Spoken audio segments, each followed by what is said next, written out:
Welcome back to the Cheap Heat Productions podcast.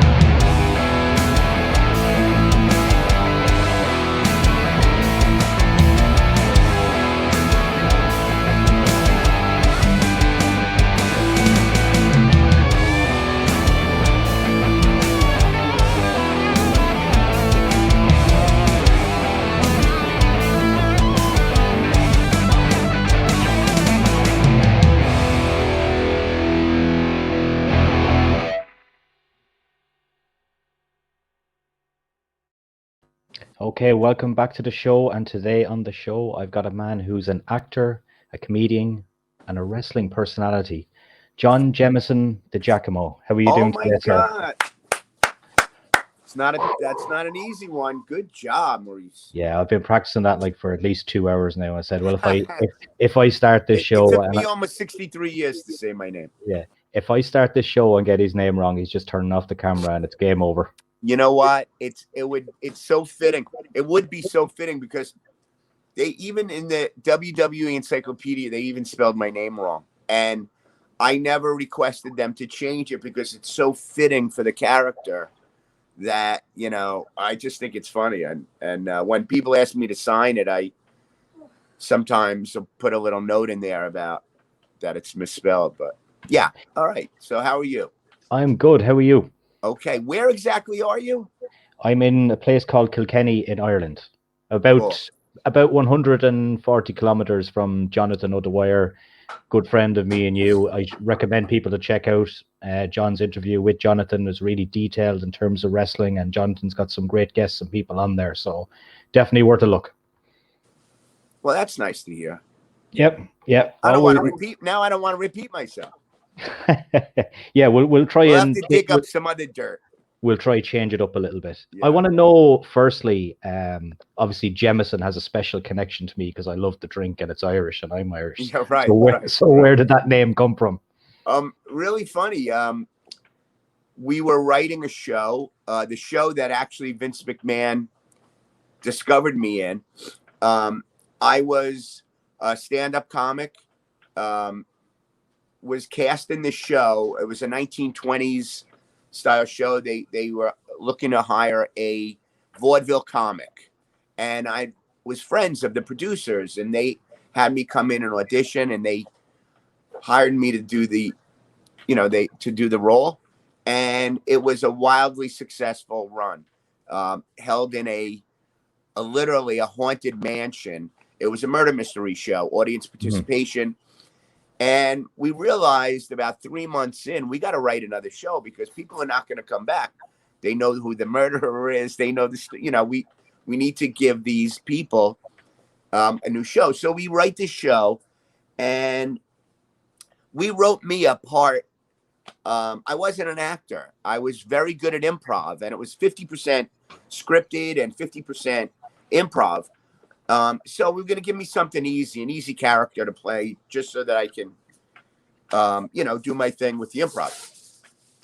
And as we're going along in the production, before we opened, we realized that, the producers decided they wanted to hire union actors just to upgrade the level of talent. Yeah. But it's very expensive. So we had to cut a couple of characters. We cut one male and one female from the role just to keep costs down. And they wound up cutting my role. And the only role at that point that we hadn't cast yet was Jameson. And they said, well, you play Jameson. And I said, I can't play Jameson. I'm not an actor. This is a big part. He's a big part of the show. He's the comedy relief. And they're like, just come to rehearsal. The first rehearsal, we'll give it a go. And I was like, yeah, this is not going to work. I brought a pair of glasses with me and crossed my eyes, and I became Jameson. And so the character, it's just coincidence that My last name, Digiacomo, the Italian translation is of James or Jameson. Mhm. So just a coincidence all the way around, and that's how he came about. It was very the show, the basic premise of the show was a very wealthy family, and Jameson and Cameron and those types of names, at least in this country, reek of white Anglo-Saxon Protestant money. Yeah. And that was what we were going for, and that's how it all came about.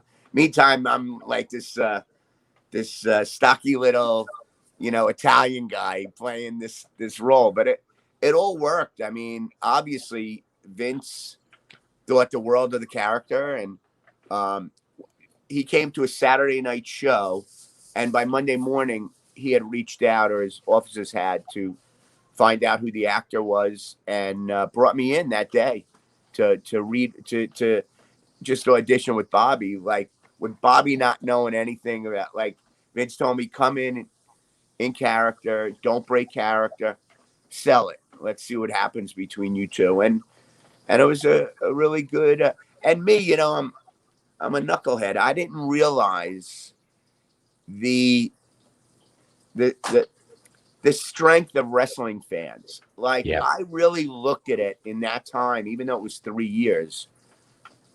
Over the course of three and a half years, I just looked at it as another acting job.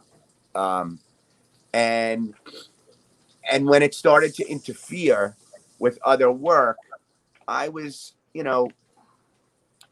happy not to renew my contract, because I was starting to get other work. And again, I didn't really see um, where it could have gotten me if I would have stayed on board, or shortly after my contract ran out, everybody made the mass exodus to WCW, and Mhm. they're down in Atlanta, Georgia, which is quite a commute, and it just wasn't something that I thought was a good career move, but Yeah. it may have been. Who knows? No regrets, Yeah, that was but going to be my next question. Do you regret not staying in it? yeah, not really. I got involved in things that I wouldn't have, like um, I started doing New York theater because I wasn't a train. I was already in my 30s, and we never had any intention of being an actor. And by doing these shows, I kind of got the bug, and I was getting a lot of auditions without really soliciting them. Because I was on TV every Monday night.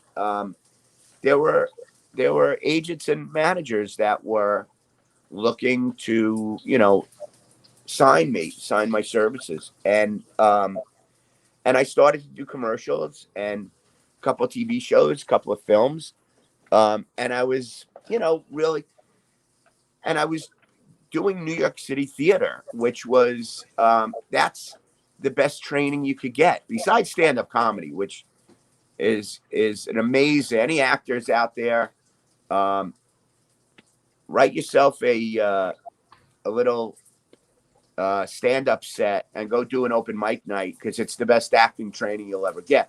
But anyway, um, and then I started to write theater, and I won a couple of awards. I wrote a play that went off Broadway, and I don't think I would have ever gone in that direction. I'm an acting coach today, and I think that if I would have just stayed mainstream wrestling, I probably would have never branched out into that. Um, and I got nothing but good memories about what I did do while I was there. So I don't really have any regrets.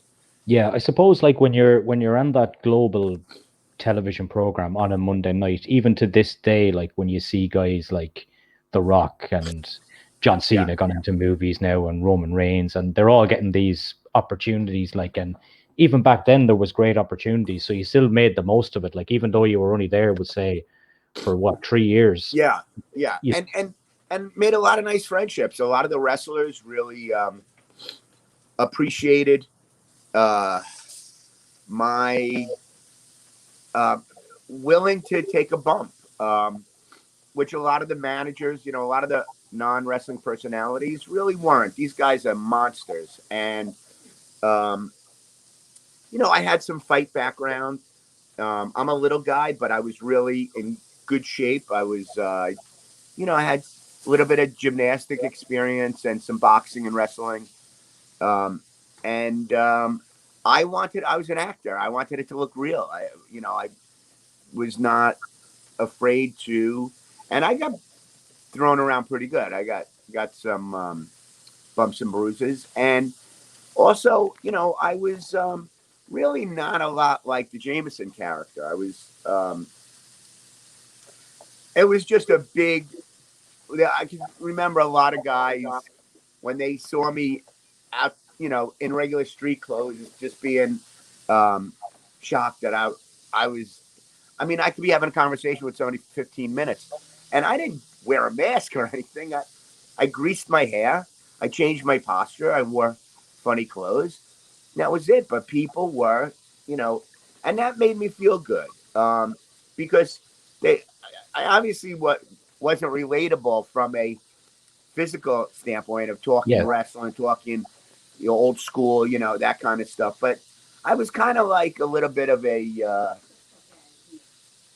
I don't know, like almost like a freak show attraction to some of these guys. Yeah. But it was nice. I had some nice relationships. Yeah, that was around the birth of characters really in wrestling. Like, did you get a warm reaction from your character, and just on it as well, how much input could you have to it? It was all me. Vince was so just be Jameson. There was nobody wrote for me.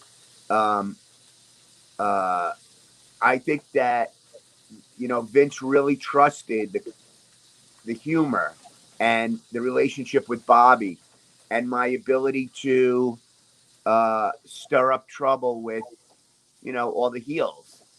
Had some great moments with Ted DiBiase and Sensational Sherry. That was a great one.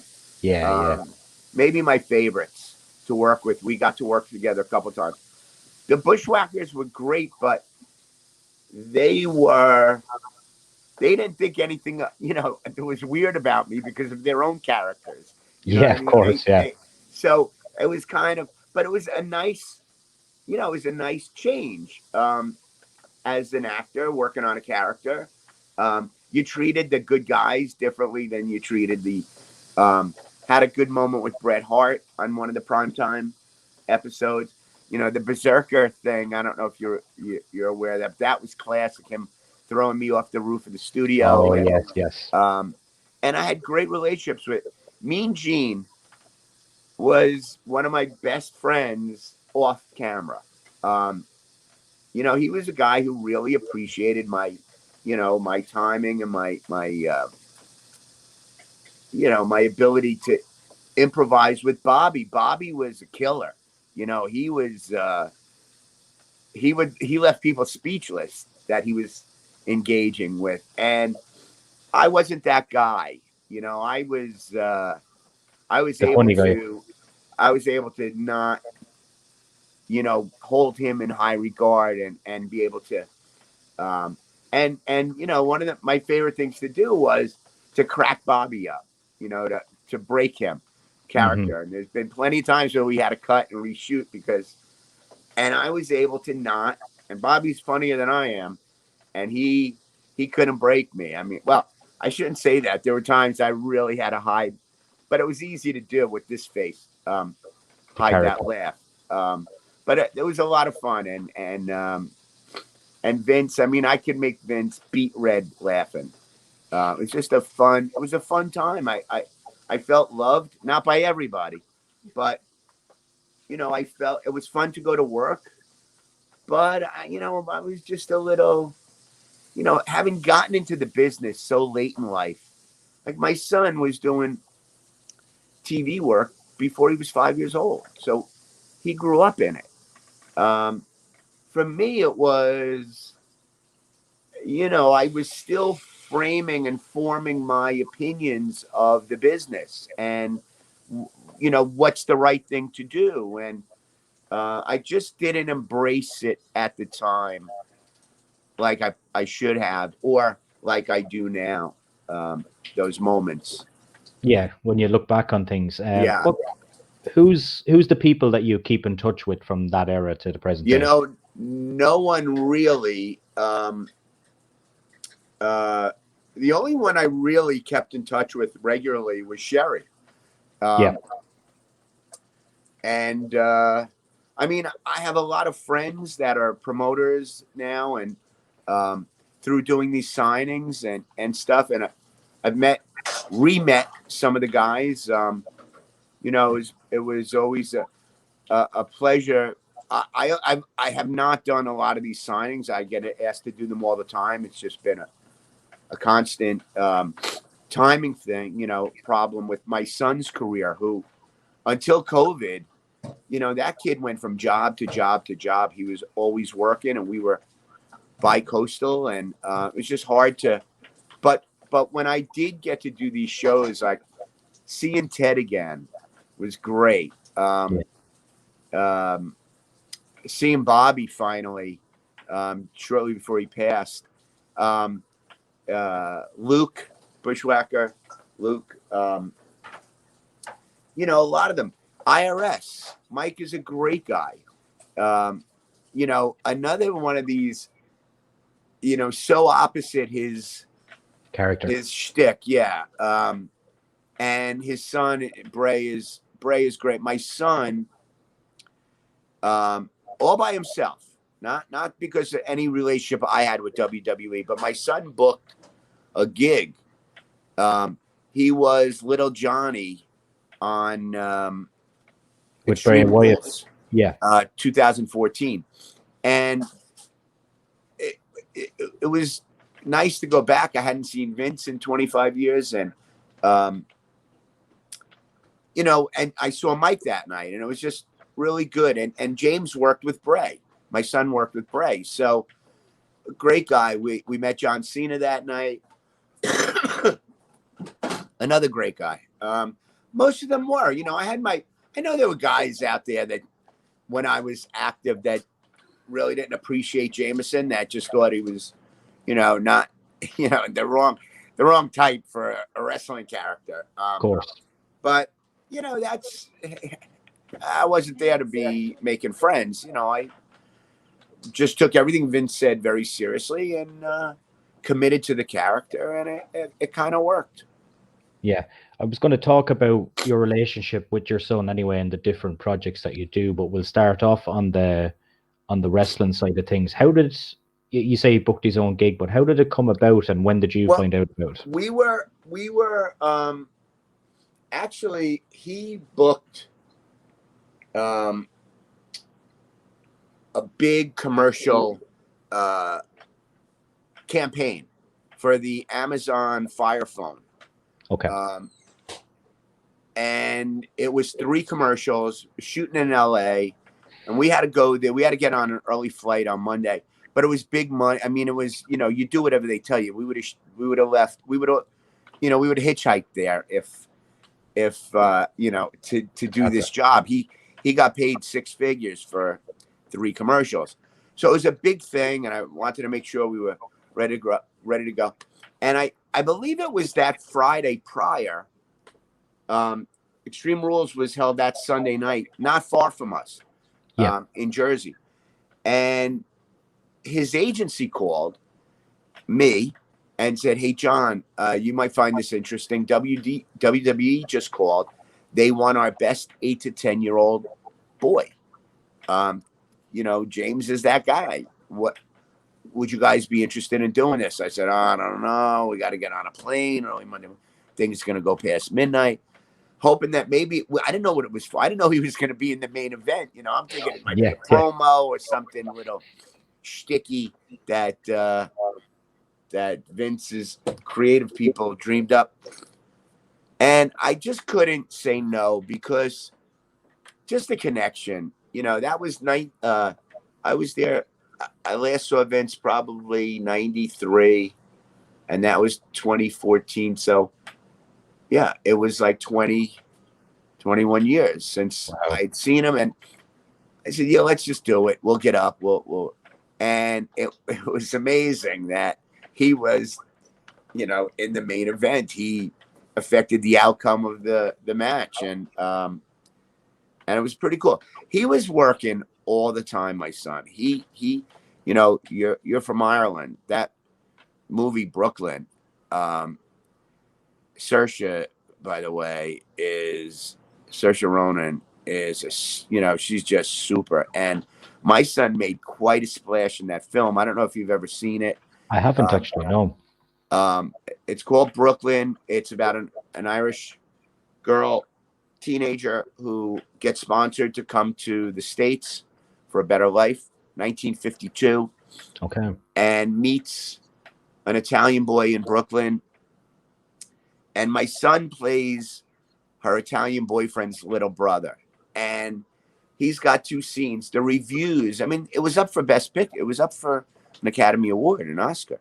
Wow. Not he wasn't, but the film and Saoirse both were. And anybody that hasn't seen it, I mean, I can't imagine much of your audience, so I could be wrong, are into romantic No, movies. probably not. but and I'm not either, but it is a beautifully told, shot, acted, directed film that's not a waste of anybody's time watching it. And he's brilliant, my son. He kills it. Being the little wise ass Italian kid from Brooklyn, but he was during that whole time of the WWE thing for him. He was also on Disney. He was a regular on their highest rated show. And then more recently, he played Kevin James, who's the star of King of Queens. I don't know how much you guys, how much you're exposed to American comedy TV. But it was a main show. I mean, it was on primetime, CBS, big network. He was making big bucks, my son, playing his son. So plus he's done a commercial for the NFL that's gotten new life, because it's with a famous football player named Cam Newton, who just got cut. And the commercial, they brought up the commercial again. The commercial went viral 9 years ago. 2 million hits on YouTube the first weekend it was out. It was, again, my son, wise guy, great spot for him. And it's so funny because, and this is, true of, I guess, most, memorable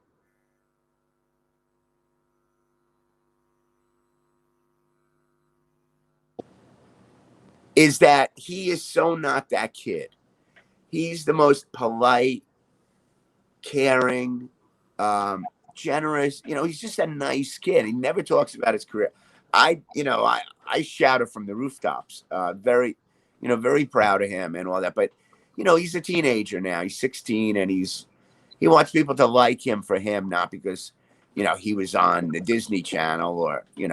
So he's still pretty grounded as well, then, is what you're saying. Absolutely. Yeah. He's really into his friends, and none of them are actors, and he's really into gaming.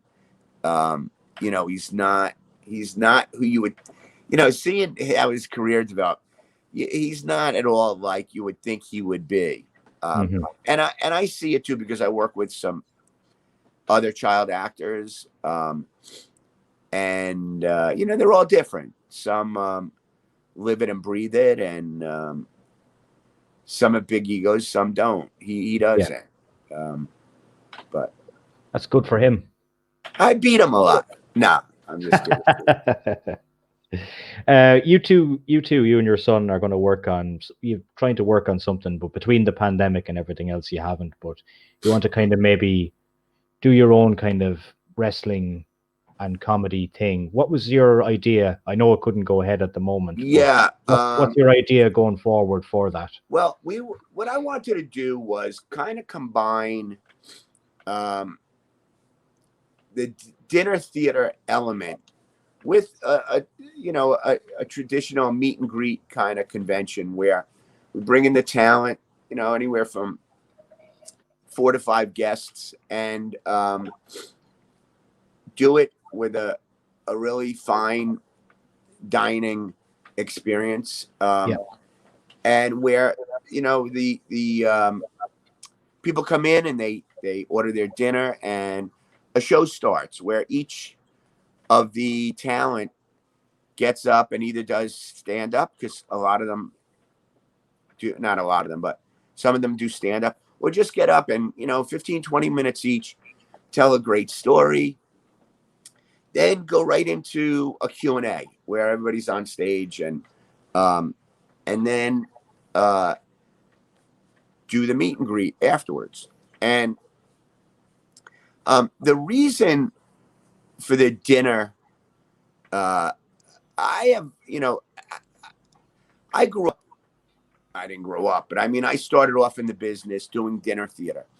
And there's something really unique about it, in terms of having a captive audience.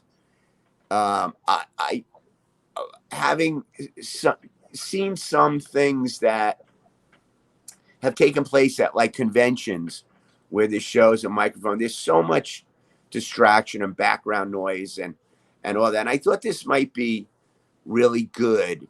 Jameson get up and do 15 minutes. My son, who does stand up and was Little Johnny, could host. He's still doing stand up these days. He's been doing stand up professionally since he's 9. So we would be the hosts, and we were, we had a lot of interesting people committed to doing the first few shows.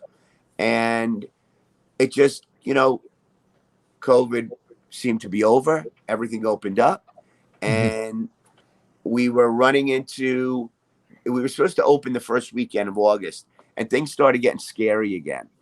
And they started having, the 6 feet rule again. And it just wasn't selling, but I thought it would go really well. I thought it was a great concept. $100.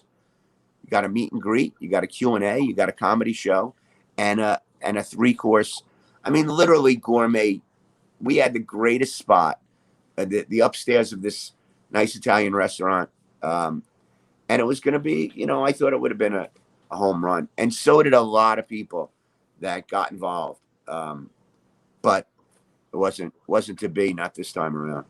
It's tricky at the moment, though, with the way the world is, to try and organize something like that, because you don't know if people are, I guess, comfortable. It's different in many places in the world now at the moment. Some people are doing shows, some people are not. Now, I know yours seemed like it was going to be a safe environment, people sitting down, having dinner. Yeah. It's a good concept for the times that we're in, but maybe there is still a bit of fear there. Like, what's the general vibe like in where you are now in New York? The deaths are on the rise. There are people that just refuse to get vaccinated. And I think they're starting to, some stores are requiring masks again. And it's this sense that this is not going away. This might be years. But then, you also have your people that are like, I never got sick. I'm not sick. But I think that hopefully people will take the warnings that are out there that the vaccination has. Oh, I don't want to get political, but yeah.